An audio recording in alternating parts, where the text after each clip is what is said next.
Ma'am class எடுக்கும்போது கொஞ்சம் motivational speech கொடுப்பாங்க. அது எனக்கு ரொம்ப என்கரேஜிங்காக இருக்கும். ஸோ நம்மளால் அச்சீவ் பண்ண முடியும் அப்படின்றது. எனக்கு எப்படி மேம் தெரியும்னு பார்த்தீங்கன்னா, நான் சிஜே எழுதினேன் 2023ல். Till interview I went, but I didn't get it. So after that பார்த்தீங்கன்னா ஏபிபி ப்ரிலிம்ஸ் நான் எழுதிட்டேன். ரிசல்ட் வந்ததுக்கப்புறம் மெயின்ஸுக்கு நான் நினச்சேன் எங்கேயாவது கோச்சிங் போகணும், because I need guidance. I thought without guidance தான் நமக்கு வந்து சிஜே நம்மளால வர முடியலன்றதுனால. ஸோ அப்போ நான் வந்து பார்க்கும்போது யூடியூப்பில் ஷார்ட்ஸ் பார்க்கும்போது மேடம் ஒன்று எனக்கு ரொம்ப பிடிச்சிது. ரொம்ப ஷார்ட்டாக தான் இருக்கும், but will get the crisp point. Like பார்த்தீங்கன்னா கம்யூனிட்டி சர்வீஸ் எல்லாம் ஷார்ட்ஸ் போட்டிருப்பாங்க. அந்த பிஎஸ் லோதி காலனி அந்த ஒரு தடவை அந்த ஷார்ட்ஸ் பார்த்தாவே ஒரு never forget.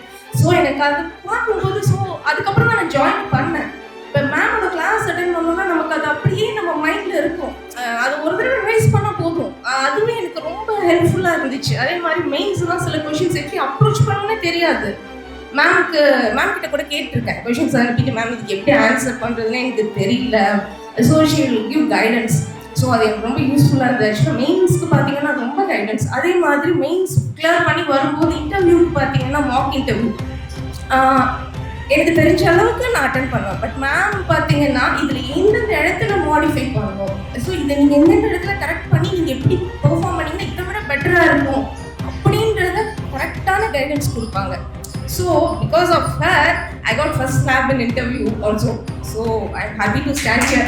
Thank you, ma'am.